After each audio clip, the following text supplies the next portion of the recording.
Bueno, un cordial saludo para todos y todas. Mi nombre es Javier Segura, yo soy instructor del Centro de Electrónica, Electricidad y Telecomunicaciones. En la tarde de hoy vamos a trabajar un tema muy importante que es marketing digital. Este curso está en asociación con la Secretaría de Desarrollo Económico. La idea es que podamos nosotros alcanzar el manejo o el impulso de esas habilidades blandas que ustedes poseen y que pueden ser perfeccionadas. ¿Listo?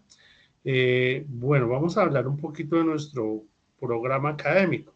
El programa académico del curso de marketing digital se va dividiendo fases. Una fase inicial, vamos a hablar como una contextualización del emprendimiento básico y después el marketing digital. Entonces vamos a mirar a ver los dos componentes para que los tengan un poco más claro. ¿Listo? Bueno. Tenemos en este caso todo lo que tiene que ver con el emprendimiento digital. El emprendimiento digital, pues son bueno, el programa de nosotros es un programa que se creó en el año 2021, que recoge una serie de elementos que a raíz de la pandemia o las necesidades del mercado se han venido estructurando, se han venido manejando para el beneficio de muchas personas. Personas que de una u otra manera tienen un negocio, pero quieren explotar esa parte digital o que no tienen ningún conocimiento, entonces generar esas habilidades blandas en el desarrollo de ese emprendimiento digital. Bueno, nosotros también trabajamos mm, mm, trabajan o no, vamos a determinar que el emprendimiento es algo global, ¿sí? Y que genera una serie de herramientas entre la persona. Es algo innato. No todo el mundo son emprendedores, no todo el mundo tenemos ese arte, ¿no? Entonces acá nosotros vamos a manejar todo lo que tiene que ver con el negocio, ¿sí? Un concepto de aprendizaje digital y también vamos a mirar todas las estrategias digitales del negocio. Bueno, el SENA debe conocer el conocimiento digital, ¿sí? Que brinda a la población interesada herramientas que conllevan a estructurar estas herramientas. Bueno, ¿cuáles son los requisitos mínimos de ingresos? Técnico, bachiller, tecnólogo profesional de cualquiera de las áreas. ¿Cuál es la estrategia metodológica? Se llama construcción autónoma que garantiza la calidad del proceso. Entonces ustedes van haciendo a la medida que nosotros vamos desarrollando ciertas habilidades. Tenemos también algo muy importante que es todo lo que soporta la utilización de las tecnologías de la información, que hablamos de las TIC, y todo lo que tiene que ver con los ambientes de aprendizaje, ¿sí? Todo lo que tiene que ver con crear criterios, productos y vinculación de estos elementos. ¿Listo? ¿Qué competencias vamos a ver? La primera competencia fundamental, la cultura según las habilidades personales. Vamos a ver fortalecimientos de habilidades del emprendedor, establecer competencias del emprendedor personal y determinar las características del negocio. Vamos también a estructurar los componentes del proyecto emprendedor de cierta manera, ¿sí? Establecer herramientas digitales de acuerdo con el negocio ideal, estructurar los modelos de negocios de acuerdo con la tecnología seleccionada y determinar las competencias. Entonces vamos a definir algunos elementos, ¿sí? Dentro de nuestra primera clase, todo lo que es el emprendimiento, conceptos, características, perdón, y vamos a mirar todos los resultados de aprendizaje, tecnologías de emergencia, definición, clasificación, ecosistemas, toda la realidad virtual y aumentada, la domótica, que son una parte de drones, pero vamos a mirarla muy por encima porque pues realmente nosotros no, el alcance no nos llega hasta allá. Toda la parte de bancarización, canales del Canvas, todo este tipo de mapas de los actores y plan de acción. Esos serían los elementos que vamos a trabajar este primer componente del curso para que lo tengamos un poco más claro. ¿Qué vamos a manejar en el segundo componente o qué se pretende manejar en el segundo componente? Un momento, por favor. El segundo componente vamos a mirar todo lo que es perdón,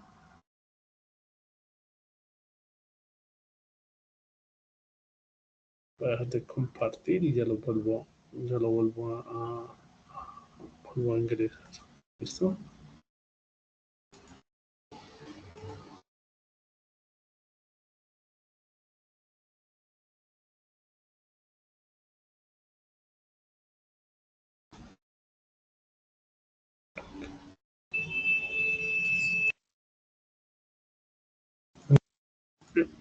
En nuestro segundo elemento que vamos a trabajar, vamos a analizar. Nuestro segundo elemento que vamos a trabajar dentro del contexto es todo el tema del marketing digital. Ya hablamos del emprendimiento digital como elementos del proceso de formación y vamos a manejar en el segundo elemento lo del marketing digital. Recuerda que son 5 sesiones, estas 5 sesiones que se van a trabajar, o 5 o 4 sesiones, van hasta el 12 de octubre. La idea es que siempre nos encontramos en este horario de 3 de la tarde a 6. La idea es que podamos trabajar. Obviamente que van a quedar grabadas las clases, más o menos las clases van a quedar alrededor de 30 a 45 minutos. Yo por lo general lo comparto en YouTube para que lo tengan en cuenta. Entonces vamos a mirar, digamos lo que les hablaba era la justificación, porque se hace tan importante el tema del marketing digital a través de todo lo que tiene que ver las competencias y las necesidades. Digamos, el marketing digital hace parte de algo que es mucho más grande, que es el e-commerce, el comercio electrónico. El comercio electrónico, digamos, es el gran derrotero dentro del contexto, ¿sí? Entonces, cuando yo hablo de e-commerce, hablo también dentro de mis elementos del marketing digital. ¿Por qué se generó este curso? Este curso se manejó porque muchas de las compañías y muchos de las personas después de la pandemia necesitaron comenzar a recuperar ciertos elementos que son un ingreso digno. Entonces la mayoría o no tenía plata para un local, tenía mercancía, entonces existen una serie de elementos que usted puede ir combinando a través del comercio electrónico o del mercadeo. Nosotros, dentro de estos requisitos, tenemos una serie de elementos: cumplir con los trámites de selección entre Sofía Plus, tener datos actualizados en Sofía Plus y ser responsable del marketing digital social. Bueno, eso es básicamente lo que evidentemente se va a trabajar. ¿Cuáles son las estrategias metodológicas? Aquí es autoaprendizaje, ¿sí? La parte autónoma de la calidad de la formación en el marco de las competencias. También vamos a encontrar el uso de las técnicas didácticas activas, el pensamiento para resolver día a día los problemas simulados. Igualmente debemos estimular permanentemente la autocrítica y la reflexión del aprendiz sobre todo lo que ha de hacer y los resultados de aprendizaje. ¿Qué vamos a mirar nosotros eventualmente? Vamos a estructurar la estrategia de mercado mediante el mercado digital de acuerdo con los objetivos de la compañía, normas legales, toda la parte de canales digitales, establecer teniendo en cuenta el plan de marketing, que aquí vamos a manejar lo que en principio se desarrolla, se conoce como las 4 Ps, que es plaza, promoción, persona y precio. Vamos a encontrar toda la parte de fortalecimiento del plan del marketing. Vamos a hacer unos ejercicios porque obviamente que necesitamos manejar todo el tema de TikTok, Instagram, entonces la idea es que se trabaje de esa manera. En el RAD 1 vamos a mirar las estrategias organizacionales, concepto y componentes de entorno digital, mezcla del mercadeo, marketing, concepto fundamental, segmentación del mercado, publicidad digital, comunicación online, contenidos y conceptos, consumidores,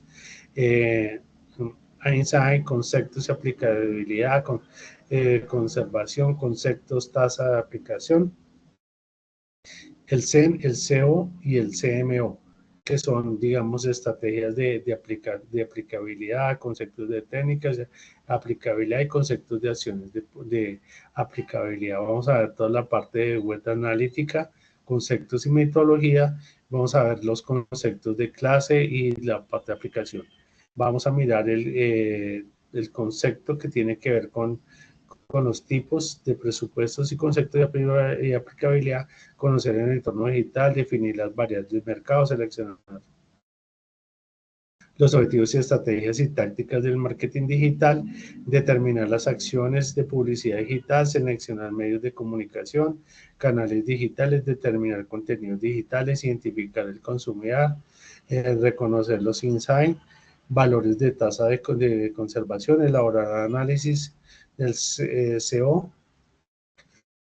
Perdón, me está haciendo un calor acá, CMO y SMO, y fijar toda la parte del canal de la validad de los indicadores. Vamos a estructurar los objetivos del marketing digital, análisis del floor y modelos de negocios, estructura táctica de comunicación según los objetivos del marketing, describir la segmentación del mercado a partir de los productos y servicios. Y vamos a narrar el impacto de la comunicación. Eso sería más o menos a grosso modo el trabajo que vamos a desarrollar a lo largo de este tiempo. Hay una serie de experticia técnicas, trabajo en equipo, aprendizaje continuo y creatividad e innovación. Debemos aprender a las competencias, formular, ejecutar y evaluar proyectos, establecer procesos de comunicación asertivos y vamos a manejar herramientas ofimáticas asociadas al área objetivo. Básicamente es esto. Obviamente que los cursos que nosotros estamos impartiendo tienen un mínimo de 25 personas. Entonces, estoy viendo que solamente se ha conectado una sola persona al curso. Ya no está, ya no se siguió conectando. Bueno. ¿Qué más vamos a trabajar dentro de esta metodología? Bueno, vamos a hacer un breve resumen sobre los elementos a trabajar. ¿Listo?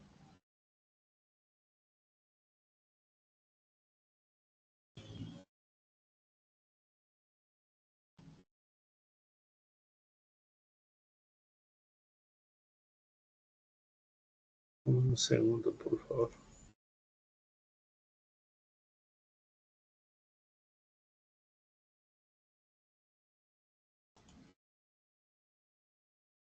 Bueno, en nuestra primera sesión vamos a trabajar algo muy importante que es el mercado, ¿sí? Vamos a determinar diferentes tipos de mercado, que es el mercado presencial, que es el mercado digital, y adicional a eso vamos a ir elaborando ciertos elementos que nos van a llamar la atención para la construcción. Entonces vamos a empezar con nuestro primer elemento, que es la definición de mercado. Entonces vamos a hablar que el mercado se puede definir como una propuesta que opera cuando hay personas o que actúan como compradores y otras como vendedores de bienes y servicios, generando la acción del intercambio. Tradicionalmente el mercado era entendido como un lugar donde se efectuaban los procesos de cambio de bienes y servicios entre demandantes y oferentes. Pero con el pasar de la tecnología, los mercados ya no son espacios físicos, sino también pueden haber espacios virtuales. Sin duda el intercambio se ha llevado porque ambos participantes obtienen un beneficio. Anteriormente manejamos nosotros eso a través del trueque y a partir de la segunda gran división del trabajo se generó estos elementos. Entonces, al haber excedentes de producción, se necesitaba vender esos excedentes de producción. Cuando yo hablo de las características del mercado, yo hago referencia a varios elementos. Primero, el intercambio que se generaba cerca del año 300 antes de Cristo en Mesopotamia, que se intercambiaba a veces animales por plantas, pero tenía que usted tratar de encontrar una persona que estuviera interesada en intercambiar el mismo producto que usted estaba ofertando, ¿sí? Muchas veces no había un patrón, entonces algunas personas recurrieron a los metales, otras personas esos metales los acuñaron, entonces teníamos una serie, cada pueblo tenía su propia moneda, cada pueblo daba ciertos elementos importantes para el desarrollo de esos intercambios. Después, con el paso del tiempo, sale un libro que se llama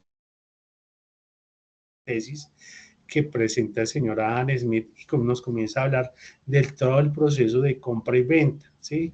De vendedores y compradores, y nos hablan de todas las ventajas comparativas que hay de una ciudad con respecto a otras, y esas ventajas comparativas las habla el señor David Ricardo.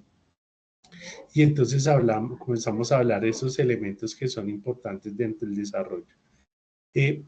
Más allá de los elementos que hablamos, entonces nos surgen dos elementos importantes que vamos a tratar de identificar.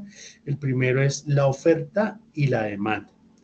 Es el principio básico que se basa en la economía. Los oferentes entonces son las personas que ofertan un producto o servicio, y los demandantes son las personas que van a consumir un producto o un servicio en la economía. Entonces este principio se relaciona entre la demanda de un producto y la cantidad de un precio. Ese producto teniendo en cuenta el precio al que se vende. Entonces, para llegar a esos elementos vamos a llegar a un punto de equilibrio. Ese punto de equilibrio es tanto los oferentes como los demandantes van a llegar a ese acuerdo. Según el precio que haya en el mercado, un bien, los oferentes están dispuestos a fabricar un número determinado de bienes, al igual que los demandantes. Están dispuestos a comprar un número determinado de ese bien, dependiendo del precio, el punto donde existe el punto de equilibrio, donde los oferentes y los demandantes lleguen a un acuerdo. Estos oferentes y demandantes llegan a un precio y nos volvemos precio aceptantes, ¿sí? Donde llegó ese acuerdo, entonces ya sabemos, o lo que nos pasa cuando nosotros vamos a un supermercado, ahí aparece el precio, usted no regatea, usted simplemente paga ese precio por el cual le están vendiendo ese producto o servicio. Pero obviamente que todo intercambio necesita una relación de ponerse usted de acuerdo para llegar a un precio, ¿no? Bueno. Hay una serie de elementos que se llama la ley de oferta y la ley de demanda. Las dos son, hay una que habla de los rendimientos decrecientes y otra que nos habla de los rendimientos crecientes.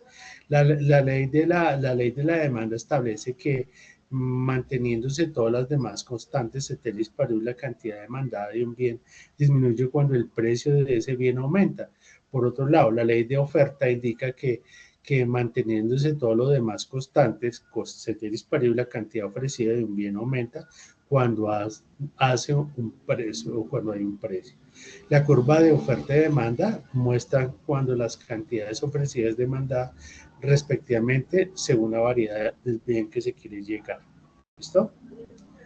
Vamos a encontrar también que tenemos dos elementos.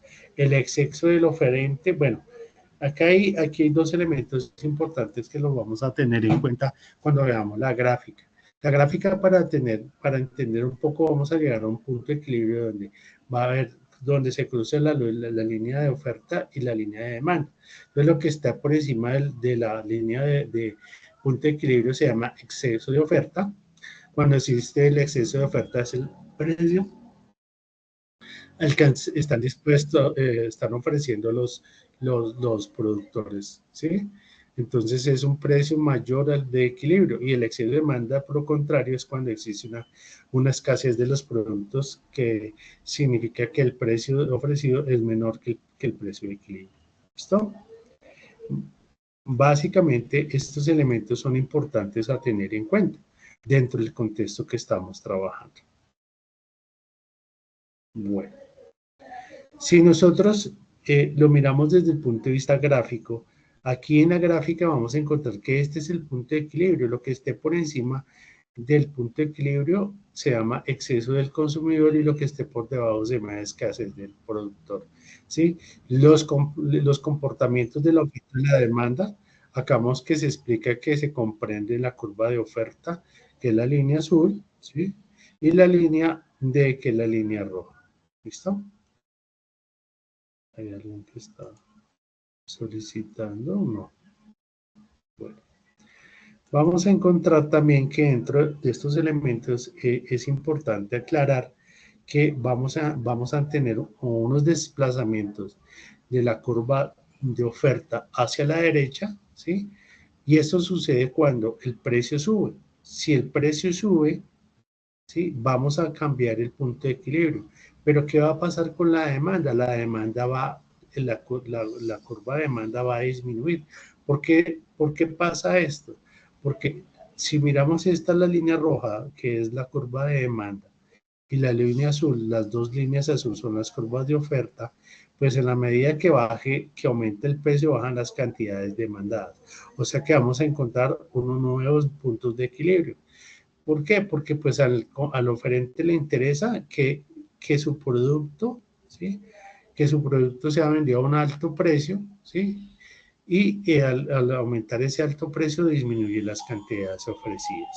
Bueno, vamos a encontrar también unos elementos importantes a tener en cuenta, que son los tipos de competencia. Hay competencia perfecta e imperfecta.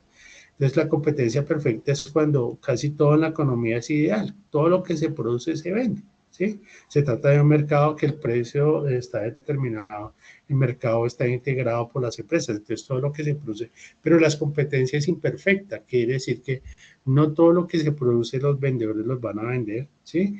Esto afecta de una manera pues el mercado y pues vamos a encontrar unos nuevos elementos dentro de estos elementos. Competencia perfecta y competencia imperfecta, para que lo tengamos un poco más claro. Vamos a hablar de ciertos elementos que son importantes a la hora de establecer esta competencia. Vamos a hablar del oligopolio, del monopolio, del oligostonio y el monoxonio. Cuando hablo de monopolio, existe un número alto de vendedores en el mercado, aunque tienen cierto poder para influir en el precio del producto. Oligopolio. El mercado está determinado y está controlado por un pequeño grupo de empresas. Monopolio. Una sola empresa denomina todo el mercado y un tipo de productos y servicios. Y suele traducirse en altos precios y una baja calidad del producto. Oligopsonio es un tipo de mercado en el que hay pocos demandantes, aunque puede haber una gran cantidad de oferentes. Tanto el control del poder sobre los precios y las condiciones del comprador en el mercado residen los demandantes y los compradores. Los monoxonios son una estructura de mercado donde existe un único demandante o comprador, mientras que pueden existir uno o varios oferentes. Entonces vamos a encontrar estos elementos. Entonces lo que les plantea unas diapositivas atrás, que tenemos el exceso del consumidor y el excedente del productor, ¿sí? Para que lo tengamos en cuenta en este punto de equilibrio. Bueno, vamos a ver un pequeño video respecto a todo lo que tiene que ver con estos elementos antes de continuar. Voy a dejar de compartir y esta sería parte de nuestra primera sesión para que lo tengamos un poco más claro. Bueno.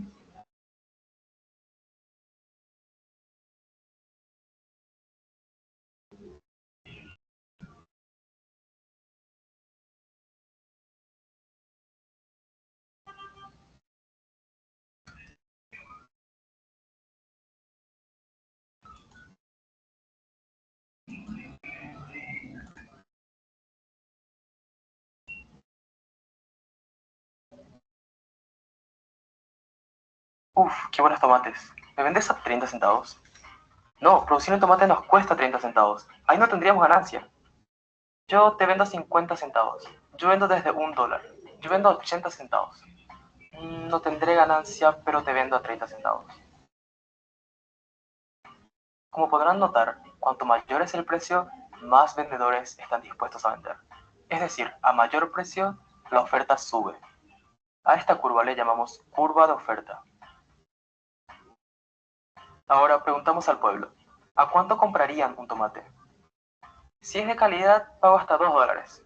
Hay oferta 50 centavos, más que eso no daría. Pagaría hasta 80 centavos. Yo daría hasta $1. Como ven, cuanto mayor es el precio, menos personas están dispuestas a comprar. Es decir, a mayor precio, la demanda baja. A esta curva le llamamos curva de demanda. Por su naturaleza, las curvas se cruzan en un punto, en donde coinciden en precio y en cantidad.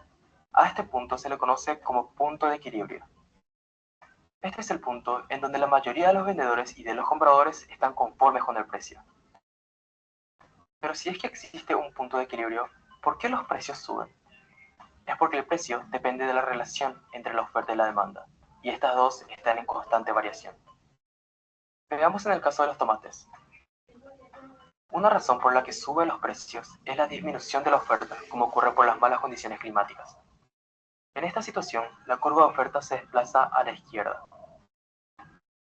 Aunque la oferta baje, la demanda no baja. Es por eso que se tiene un desequilibrio. No hay suficiente oferta de tomates para responder a la demanda. Y cuando hay menos opciones, la gente está dispuesta a pagar más. Este fenómeno se puede ver claramente en el gráfico. Cuando la curva de oferta se desplaza a la izquierda, pero la demanda se mantiene, el precio de equilibrio sube. Otro motivo de la suba de precios es el aumento de la demanda. Si se llega a publicar en los medios que el tomate previene todas las enfermedades del mundo, la demanda aumentará. Esto haría que mucha gente comience a consumir el tomate y que los ya consumidores estén dispuestos a pagar más. Esto hará que la curva de demanda se desplace a la derecha, causando una suba en el precio de equilibrio. Por otro lado, también en algunos casos el precio baja. Es cuando ocurre lo contrario. Sube la oferta o baja la demanda. Entonces, ¿qué se entiende? La oferta es todo lo que está disponible a la venta y la demanda todo lo que la gente está dispuesta a consumir. Estas son variables que están en constante movimiento y como el precio es definido por la relación entre ellas, también varía. Es por eso que nos conviene comprar la ropa de verano en invierno y vender helado en verano. Muchas gracias.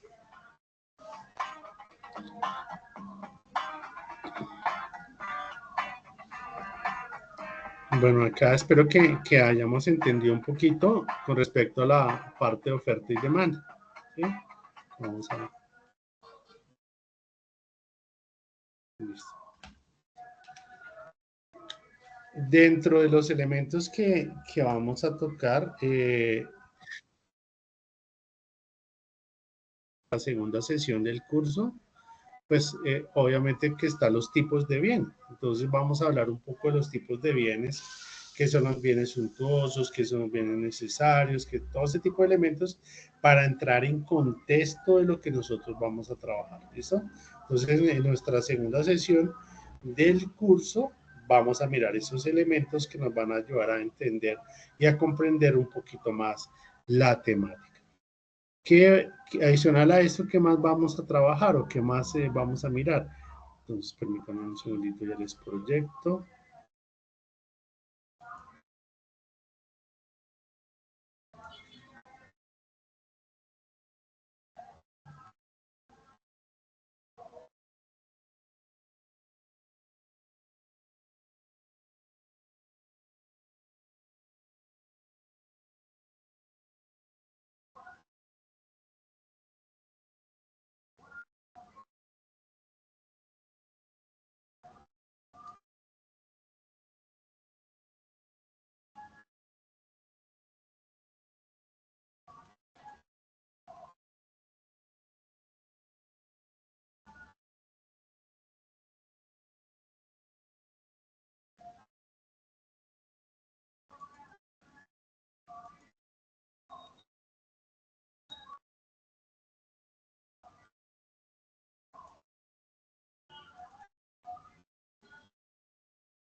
Bueno, yo les estaba comentando a ustedes que nosotros dentro del contexto que nosotros vamos a analizar, tenemos algo que es todo lo que tiene que ver con los tipos de bienes. ¿Sí? Es importante dentro de nuestro contexto tener claridad sobre los tipos de bienes.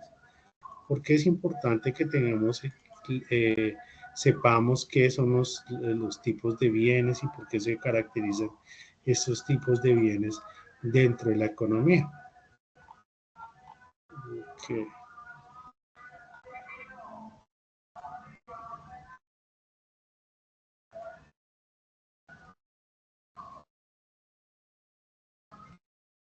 Bueno.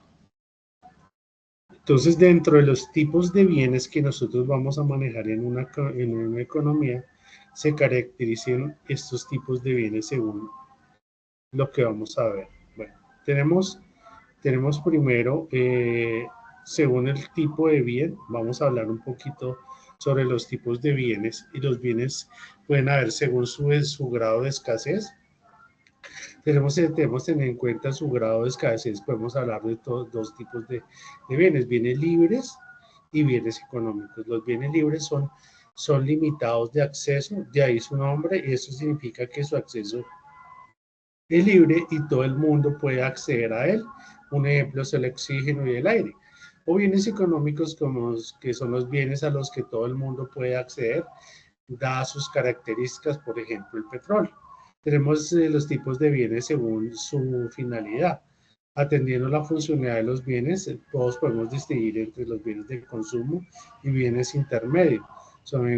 Los bienes intermedios son de consumo, que hacen referencia a los bienes que utilizan hoy en día, por ejemplo, un motor, un restaurante, ¿sí? Y vamos a encontrar que los tipos de inversiones o bienes de inversión son también conocidos como bienes de capital, que son bienes de productos y que son aquellos que sirven para obtener el beneficio, y posterior a ello, por ejemplo, que nos van a permitir comprar un ordenador, o porque es necesario, o trabajar, o unos fondos de inversión. ¿Listo? Entonces, vamos a dejar esta primera parte antes de que el señor de los plátanos no nos deje continuar, y continuaríamos con la siguiente sesión. Bueno, vamos a dejar hasta acá.